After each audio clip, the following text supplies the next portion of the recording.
కార్తీక దీపం 2 స్టార్ట్ అయినప్పుడు బిగినింగ్ నుంచి నేను లేనండి. ఓకే.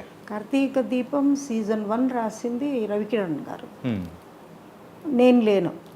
తర్వాత మొదటిది కథకి రెండో కథకి ఏమాత్రం సంబంధం లేదు. కార్తీక దీపం 2 అని వాళ్ళు టైటిల్ కార్తీక దీపం తీసుకున్నా కూడా కార్తీక్ దీప పాత్రలు పేర్లు మాత్రమే వాడుకున్నారు, కానీ ఆ పాత్రలు వేరు, ఈ పాత్రలు వేరు. అది స్టార్ట్ అయిన తర్వాత నేను 100th ఎపిసోడ్లోనో ఎక్కడో నేను ఎంటర్ అయ్యాను. ఓకే. నేను ఎంటర్ అయినప్పుడు నాకు కొత్తగా అనిపించింది ఏంటి అంటే, ఒక చదువు లేని అమ్మాయి అందరినీ పోగొట్టుకొని బిడ్డ కోసం పోరాడుతూ ఒక తన తాళి కట్టిన భర్తను కూడా వ్యతిరేకించి, నాకు నువ్వొద్దు, నా బిడ్డ క్షేమమే నాకు ముఖ్యము అని అతనితో డైవోర్స్ అయ్యి ఆ బిడ్డే తన బ్రతుకు అనుకున్న అమ్మాయి ఆ బిడ్డ కోసమే సెకండ్ మ్యారేజ్ ఒప్పుకుంటుంది. రైట్. మీకు కార్తీక దీపం 1లో తన కడుపున పుట్టిన బిడ్డను వాళ్ళు నా బిడ్డలు కారేమో అని అనుమానించిన భర్త ఆ కార్తీక్. ఈ కార్తీక్ ఎవరికో పుట్టిన బిడ్డను ముందు బిడ్డగా స్వీకరించి ఆ బిడ్డ కోసం ఆమెను భార్యగా స్వీకరించిన భర్త ఇతను. అంటే అందులో సహజమైన మగ గుణం అనుమానం, ఇందులో ఉదాత్తమైన గుణం. ఒక ఆడదానికి సపోర్ట్ నిలబడాలి, ఒక అభాగ్యురాలనండి, అనాథ అనండి, దిక్కులేనిదనండి, అటువంటి ఆడదానికి సపోర్ట్గా నిలబడే మగవాడు ఎంత గొప్పవాడై ఉంటాడు. నా పరంగా నేను అర్థం చేసుకున్నది చెప్తే, అందంగా ఉండదు, ఒక బిడ్డ తల్లి, ఆస్తుందా అది లేదు, పోనీ చదువుకుందా గొప్పగా, రేపు భవిష్యత్తులో ఏమైనా డాక్టరేట్లు సంపాదిస్తుందా అంటే అది లేదు. ఏమీ లేని ఆవిడని ఫారిన్ రిటర్న్డ్ ఆమె కన్నా చాలా అందంగా ఉండి కేవలం తనకున్న మంచి మనసుతో ఆ అమ్మాయి మెళ్ళో తాళి కట్టి, అది నామకే వస్తే కాకుండా మనపూర్వకంగా ఆ అమ్మాయిని ఇష్టపడి ఆ బిడ్డను తన బిడ్డే అనుకునేంత లెవెల్కి ఒక మగవాడు ఎదిగితే అంతకన్నా భారతదేశం చేసుకునే పుణ్యం ఉండదండి. అటువంటి పాత్రలాగా ప్రొజెక్ట్ చేస్తూ వెళ్ళాను నేను, ఎందుకంటే అది నా చేతికి వచ్చింది కాబట్టి. ఇప్పుడు అక్కడ ఒకవైపు స్త్రీ నిస్సహాయంగా నాకెవ్వరూ లేరని ఏడవాల్సిన అవసరం లేదు. ఖచ్చితంగా నీ లైఫ్లో ఒక తోడు దేవుడు పంపిస్తాడు, అది నువ్వు గుర్తించు అన్నది మేము దీప పాత్ర ద్వారా చెబితే, ఇలాంటి మగవాడు దేశంలో 100లో ఒక్కడు ఉన్నా మిగిలిన 99కి ఆదర్శం అవుతాడు. అది కార్తీక్ పాత్ర ద్వారా చెప్తున్నాం. కానీ అందులో కొన్ని హైలైట్ పాయింట్స్ గురించి కూడా మాట్లాడుకుందాం.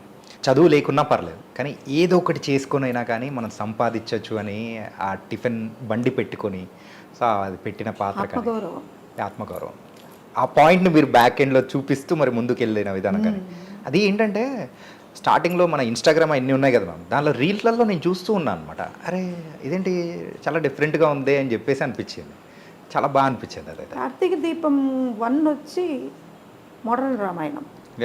ఎగ్జాక్ట్లీ మ్యామ్, అదైతే రాముడైనా అనుమానిస్తాడు అంతే.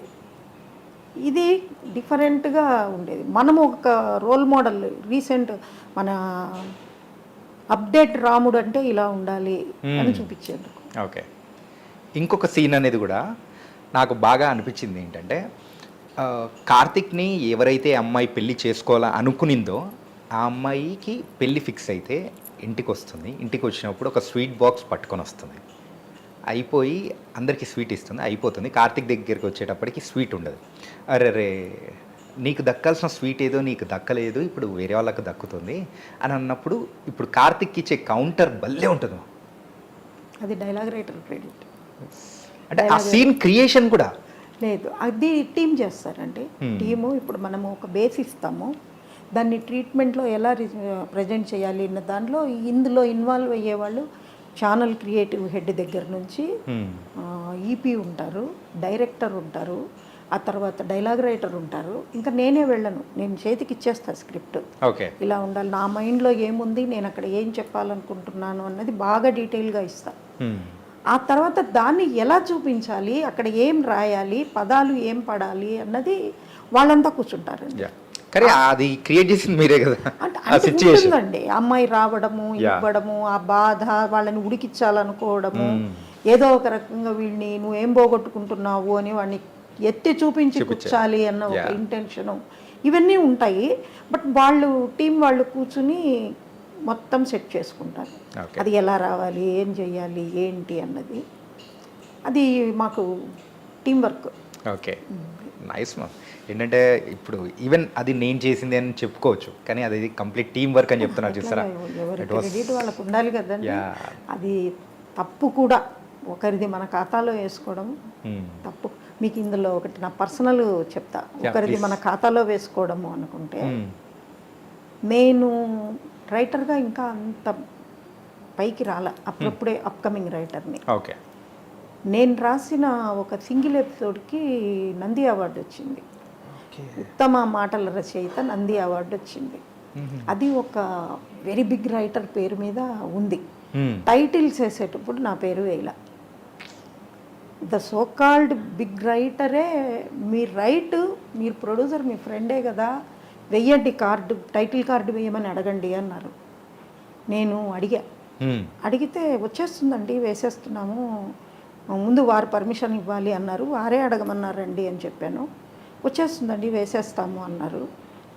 ఫస్ట్ అప్పుడు నేను ఇంకా వెరీ అప్కమింగ్ అండి. ఎంత ఎగ్జైటింగ్గా ఎదురు చూశానంటే అంత ఎగ్జైటింగ్ ఎదురు చూసా. టైటిల్లో మన పేరు లేదు. సరే కాసేపు బాధపడ్డా, కానీ మన కల్చర్ అంటూ ఉంటుంది, పెయిన్ వేరు కల్చర్ వేరు. ప్రొడ్యూసర్కి కంగ్రాచ్యులేట్ చేసా, డైరెక్టర్కి కంగ్రాచ్యులేట్ చేసా, అంతా అయిపోయింది. మళ్ళీ ఆ విషయం నాకు ఎప్పుడు గుర్తుకొచ్చింది అంటే, ఉత్తమ మాటల రచయిత నేను, పేరు లేదు. ఎందుకంటే టైటిల్లో పేరు లేదు, వీళ్ళు పేరు లేదు. ఆ సోకాల్డ్ ఎపిసోడ్కి ఇచ్చారు. ఇచ్చిన తర్వాత అప్పుడు మళ్ళీ ఆశ పుట్టింది. ఉంటుంది కదా, అరే నాకు గుర్తింపు వచ్చేది కదా, ఇది నాది అని చెప్పుకోవాలి కదా.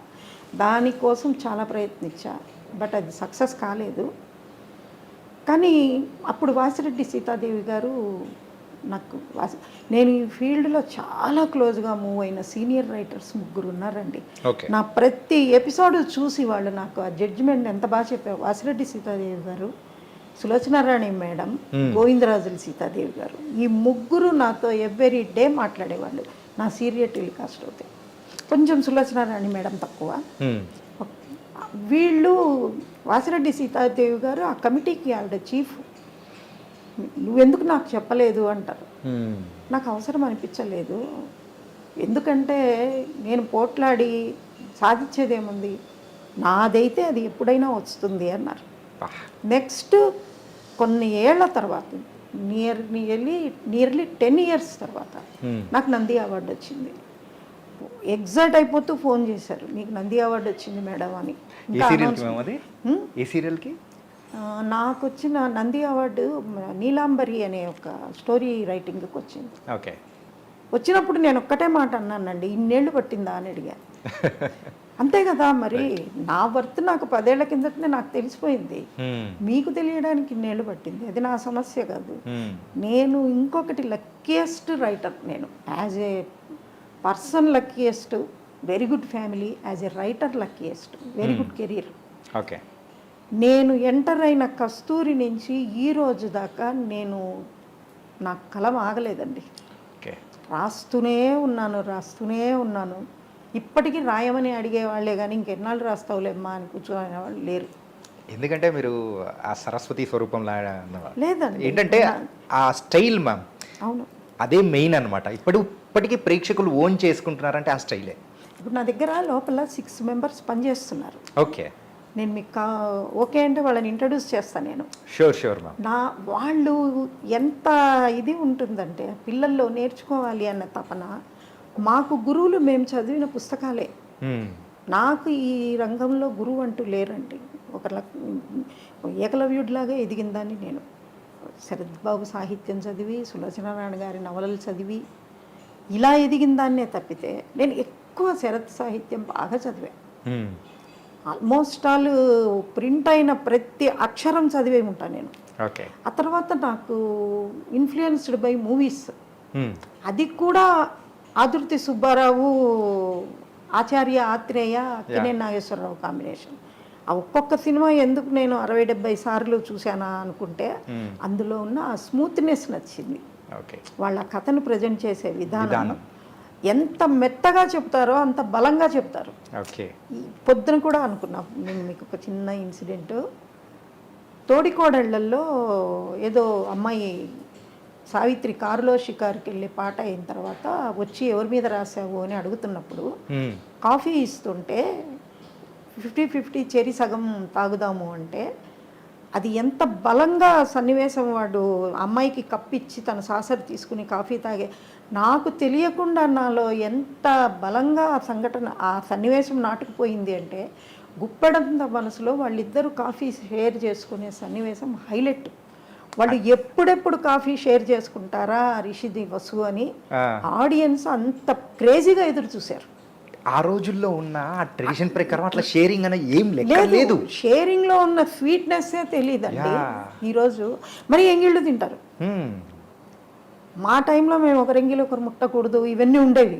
ఇప్పుడు ఏంటంటే సమోసా వీడు కొరికి పక్కన పెడితే వాళ్ళు కొరికి తీసుకుంటారు, కానీ షేరింగ్ లేదు. నీకు 50 నాకు 50 అని దాన్ని కట్ చేసి ఒక ముక్క ఇచ్చి తినడం అన్న ఆనవాయితీ ఇప్పుడు లేదు. ఆ రోజుల్లో ఉంది. ఆ రోజుల్లో ఉండేది.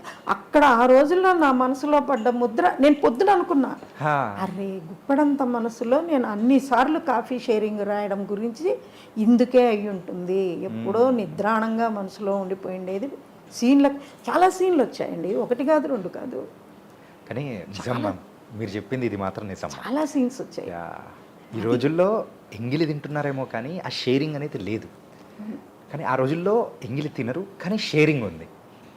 మా నాన్న అండి పల్లీలు ఉంటాయి కదా, ఒక పిడికెడు శనక్కాయలు ఎవరైనా ఇస్తే మేము అక్కడ పిల్లలం కూర్చోంటే అవన్నీ ఒలుచు అనేవాళ్ళు. ఆ గింజను షేర్ చేసేవాళ్ళు అందరికీ. ఇంట్లో ఎంతమంది ఉన్నారు మీరు అని. ఒకవేళ గింజలు చాలేదనుకోండి పప్పు తీసి ఇవ్వమనేవాళ్ళు, దాన్ని 2గా తీసి. వాళ్ళకి పెట్టకుండా నువ్వు తినకూడదు. ఈ అలవాటు మా నాన్న దగ్గర నుంచి మా అమ్మాయికి వచ్చిందండి. ఓకే. మా 2 పిల్లలు, నాకు పాప బాబు. మా అమ్మాయి ఏమన్నా ఇవ్వాలి అవతలి వాళ్ళకి, ఏమన్నా చెయ్యాలి అన్న తాపత్రయం చాలా ఎక్కువ అమ్మాయికి. నిజంగా ఇవ్వగలిగాం, ఆ సంస్కారం పిల్లలకి ఇవ్వగలిగాం.